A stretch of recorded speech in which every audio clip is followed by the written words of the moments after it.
Welcome home, family and fellow citizens of the African Order.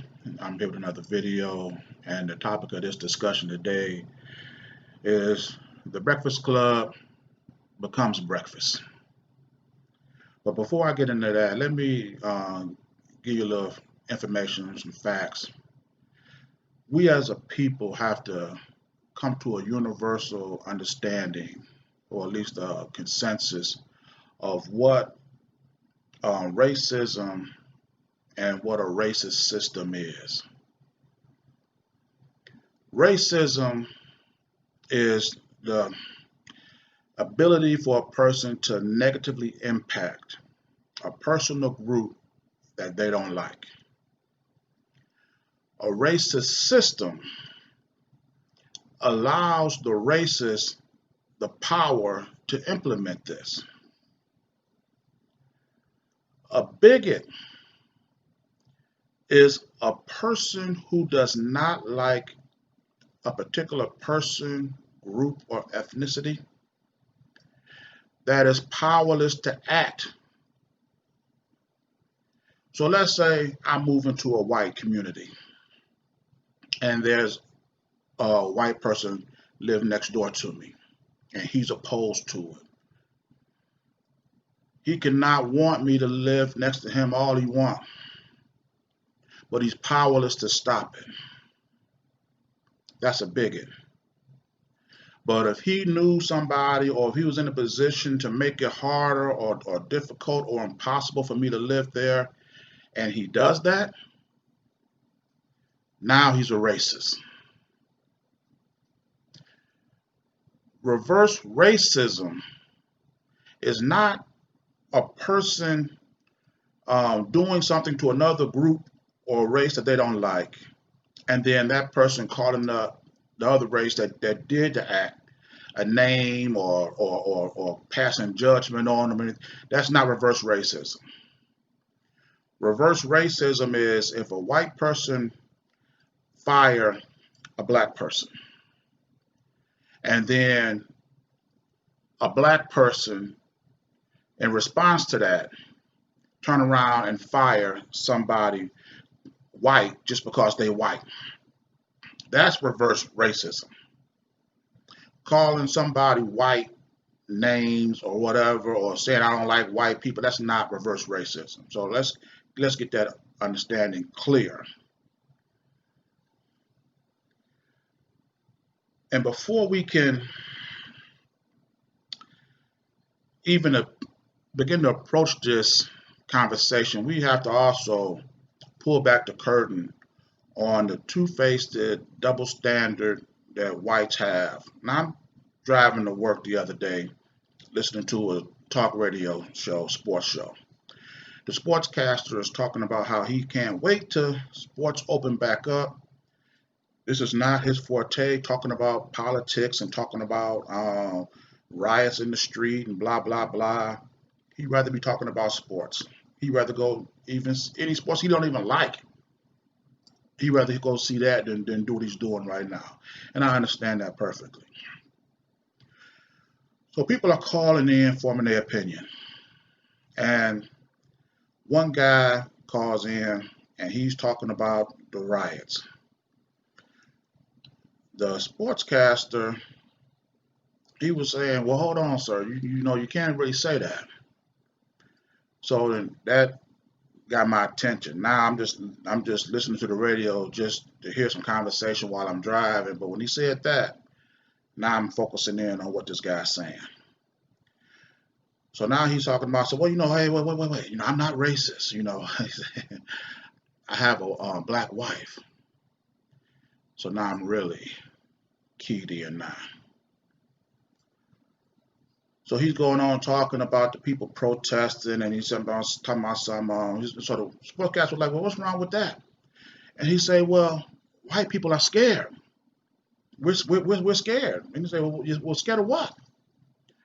And he said, "Well, you get all these blacks running downtown uncontrolled." I just he immediately cut this guy off. And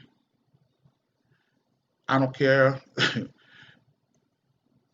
When white people say they have six black friends, that's one of the most racist things you could say. So you actually counting how many black friends you have. You actually count how many blacks came to your party.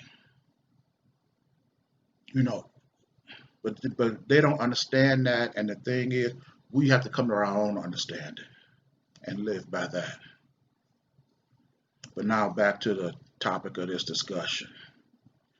The other day, Rush Limbaugh, one of the biggest racists, one of the biggest idiots in radio, came onto the Breakfast Club for an interview. And he left without a mark on him. You know why? Because um, radio hosts, celebrities, so-called comedians, they're not equipped to handle a guy like Rush Limbaugh. There's no way this guy would have left off a show that I host unscathed. He'd either left early, or when he did leave, he'd have never came back. You know, they allow this guy to come in here and ask questions and make comments, and don't really, like I said, don't really challenge him. You know, he's talking about, well, you're a success. Why can't other blacks be a success? And they kind of confronted him on that, and I give him a pass for that. But then he was saying, well, as black Americans, and see, that's what I would have stopped him right there.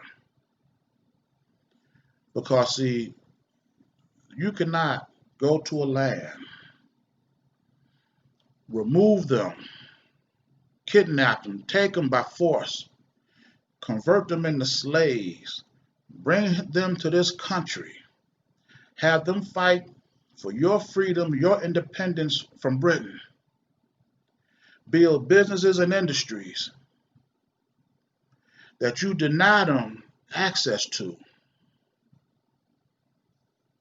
and then form a country and don't allow them their freedom to almost 90 years after the fact, and still call these people, or the descendants of these people, Americans. And let's say we dismiss all that and go to today. How can you call blacks African Americans when all the rights and privileges of being an American citizen, blacks are at the bottom of every list?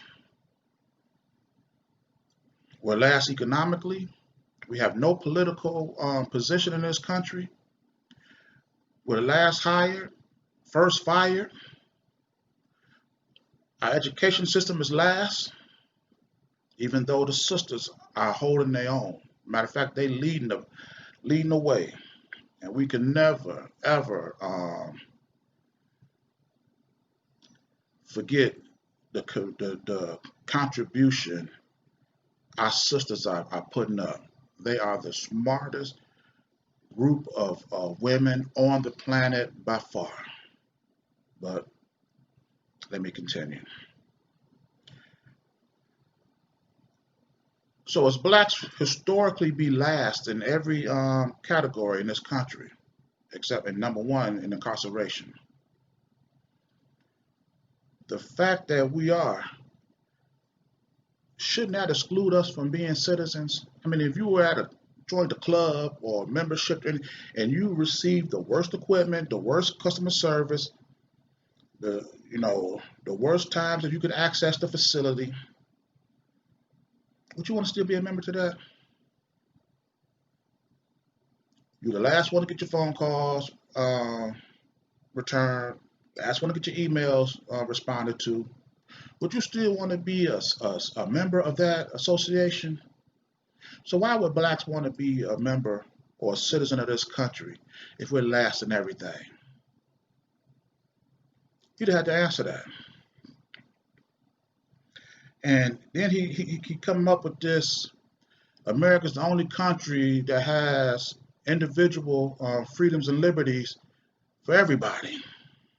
The really rush? Where are they? He'd have to answer that.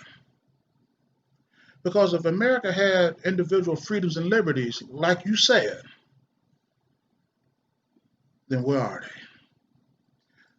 When immigrants come to this country, do they form their own little industrial way? Are they able to do in this country here that they couldn't do in their homeland? Can they come here and do that? Are there many paths to a high quality of life, or do we all have to go along the same path for the same people who founded this country, who stole it and created the only path, and you stray from it, and you're a rebel, you're a terrorist, you're something that they're going to throw you in jail? So if this country is what you say it is, Rush, every Italian that come here, he should be able to create a little Italian American, a little Asian, Arab, Chaldean, Mexican, Black. We should all have our own infrastructure of business and industries and economics to govern our way of life, so that one person don't be a burden on nobody else. Is that what you're saying we have here, Rush? Or do we all got to get, like I say, on the same path? Then talking about the Constitution limits the size of government. Well, yeah, you only have certain number of representatives per state, and they represent the government, the governing body. Yeah, the size of the government is limited, but the power and the reach of the government is unlimited. I'm listening on the radio, and if you owe the government money, if you owe your IRS money, they'll lock you up, um, go into your bank account, take your business. They're the biggest money collector in the world. I'm like, bruh. So the size or the limitation on the size of government is irrelevant when you can do that to anybody in the world. And you want to talk about a racist system? Limit the reach of the government. Be able to create a way of life outside of what the government provides you, so that you don't have to deal with them. The only way they should be able to do that if they're solely responsible for your way of life. You should be able to come here in this country, create your own way of life, and if you need some help from the government, get it, build your own, pay them back, and be done with it. And all they do is govern over the whole country. Why can't we do that, Rush? And then he asks, well, how do you end racism? How do you end it? And they never really answered that question. But how you end racism, like I said in the beginning, racism is the ability to negatively impact a person, race, or group that you don't like. And the only way to end racism is to lower whites to the level of a bigot, so that they're powerless to act on their hatred, because they're always going to hate on you for some reason or another. It's like going to the zoo, and there's a lion exhibit. You can stand within feet of this lion, and have no fear. You can even take things and toss to aggravate them because you know there's a barrier between you and that lion. That lion can't get to you. And you don't have no concern whatsoever. But see, that lion's like, he don't react like he would normally react in the wild if these barriers wasn't there. Because that lion know that barrier's there, he's like, well, if that barrier wasn't there, you definitely wouldn't be doing this. So you're able to walk through the zoo and be around man-eating animals. But because barriers are there, they're unable to harm you. You want to end racism? You got to take the environment of the zoo and put it out into the world.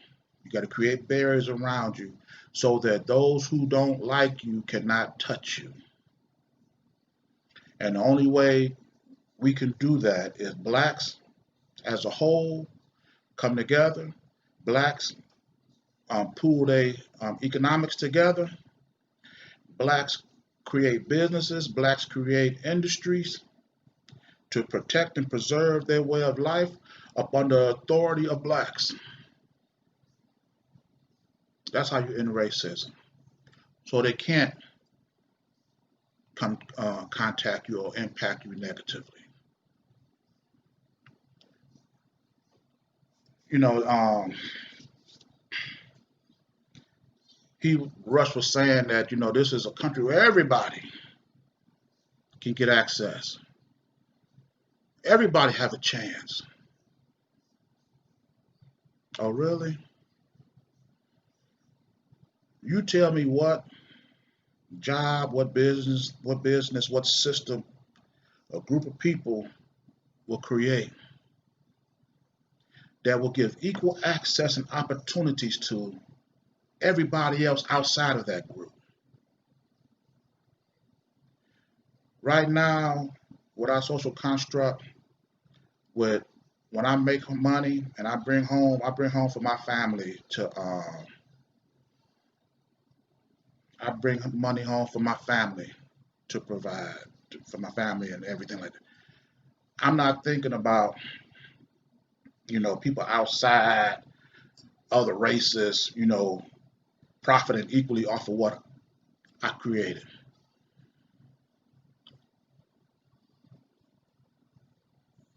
So how and even if let's say that they did do that, create a system where everybody can come in and profit equally. As soon as the population grow and the economic and political dynamics start to shift away from their advantage, they'll revert right back. And then they'll exercise their racism to continue their position. Because see, here's another point I want to make. It's one thing to have a person live in poverty or people live in poverty when it's just them, when it's only them, and whatever environment that you live in may not be able to fully support and sustain the population as it increases. So then that may make people leave or create trading practices with other people to increase their fold so that you can address the needs. I could see people being impoverished under a unilateral or singular environment. I can't understand how a race of people who can come to this country and work primarily for another race of people, and because they can't make it the way they think they should, now the results of that is that people have to be in poverty. If this is America, like you said, is Rush, then we will have a portion of our people working for the establishment and the other portion of our people working for their own independent way of life. So that in case one is insufficient to the other, we will have some place to go to. We will have an alternative. But to have all our people committed to this, and because this system won't allow us to, to create our own, we have to have poverty. We can't go back to where we came from. We can't create independent philosophy. We have to be impoverished. That's to me is and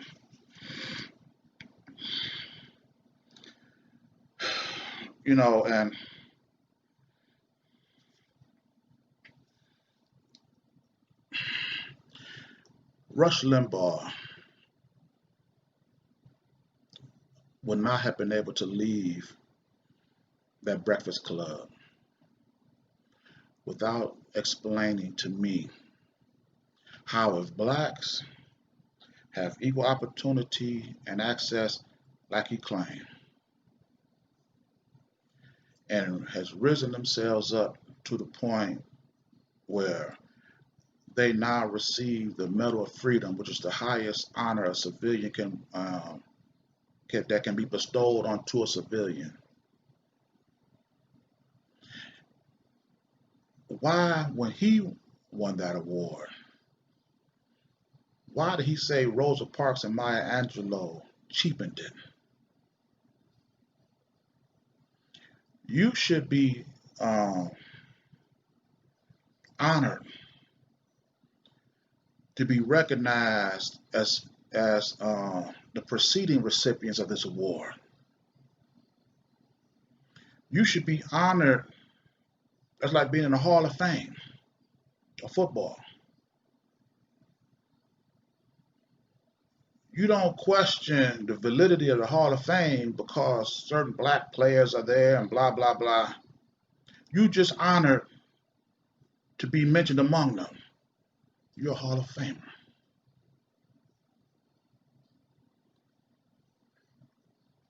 They didn't ask him why the only two people who he questioned that lessened the importance or significance of the Medal of Freedom Award were both black females. They didn't even ask him that. There's no way that would have happened had I been there. As soon as I got the message that he wanted to be on this show, didn't he say something about Rosa Parks and Maya Angelou receipt? We definitely gonna hit him up on that. Not a word. This is why I tell people to take with a grain of salt the contributions that celebrity radio hosts, comedians, rappers contribute towards our struggle. And you have to take, well, like I said, with a grain of salt because I don't think that they're really fully committed to it. I don't think they really fully understand it because I don't have the consistency or the lethalness of the questions that satisfy me. Who am I? I'm just But when you're addressing an issue this serious, you need some serious people up front. And I don't think radio hosts and comedians and should be that person because they're always going to have a bias or they're going to have some type of. I don't know how many times I had conversations with people talking about, and I'd be like, well, blacks need to create their own industries, their own businesses, their own schools. And the first thing come out their mouth is, but you hate white people? What does that got to do with anything? That should be the foundation of anything we do. Is based on what we can do for ourselves. Why does hating white people even come into the conversation? But let me use an analogy. If I had a snake and I stuck my hand in the box with that snake would bite me. If I had that snake for 100 years and every time I stuck my hand in there, that snake bit me, at some point in my mind, I'm just going to say this snake is just going to bite me no matter what. I may hate the snake when it first bit me, but over time, I'm just going to realize and come to accept the fact that this is just the way the snake is. This is his character. So 100, 200, 300 years later, if a snake bite me, am I going to hate that snake? No. I know his character. I should have left it alone. Whites killing blacks. Yeah, you could say you hate them when they first did it. But 500 years later, and they still doing it? How can you say you have hatred for them? This is their character. This is what they do. Now, if anything I hate that we still trying to figure out a solution with these devils. Because wherever they go, they're going to bite, they're going to kill, they're going to destroy, burn all your opportunities, all your people.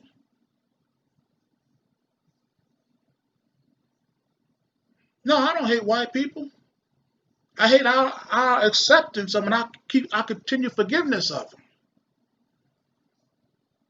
Here you have Al Sharpton today eulogizing over George Floyd, talking about bury the hatred, bury the disagreement, and all that stuff. Bury that with George.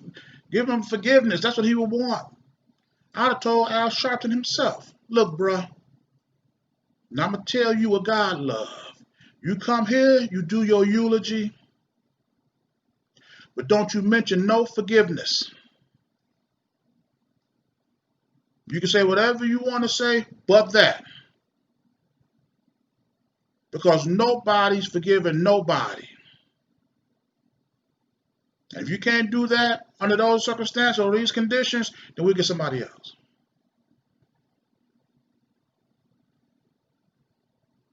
Because I guarantee you this is not going to stop the killing. But before I end this video, let me give a summation.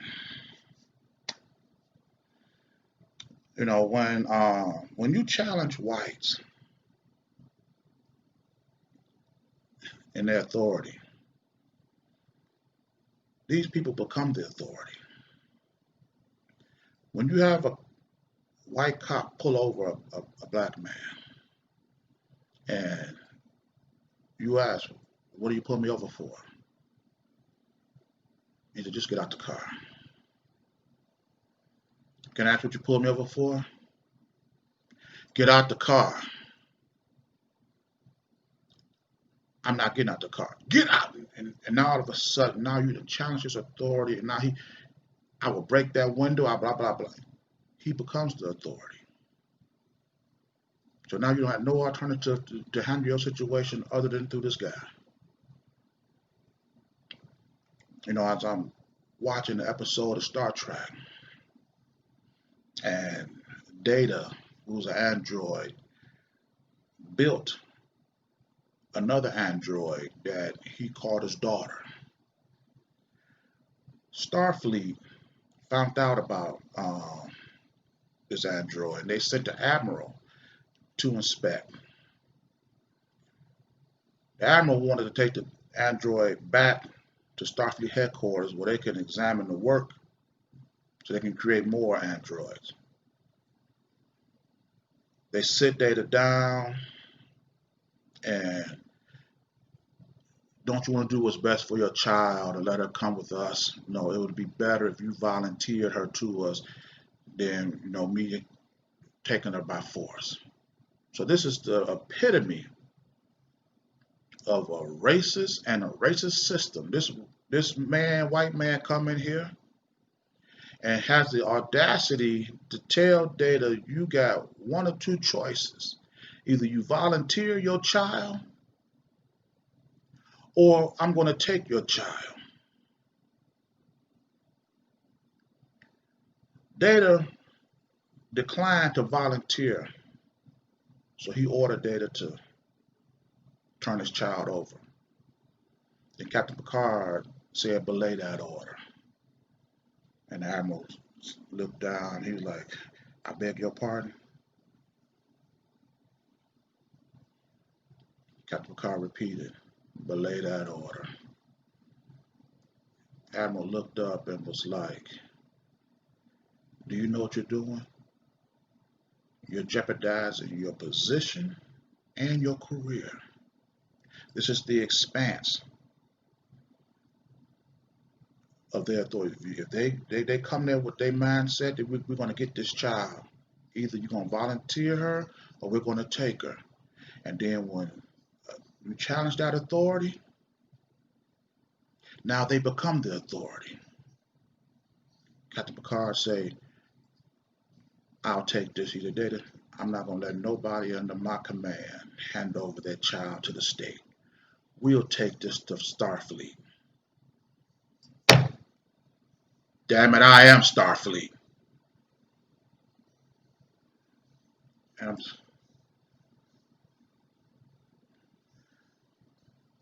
I don't even know what else to be said behind that. But I'm going to close out saying this. Through this pandemic, through this economic and unjust system, we may be in this together, but we can come out of this by ourselves. I'm in this video here, and with this video and with all my videos, it is for the complete liberation of my people, and I'll see you in my next message. Ashe.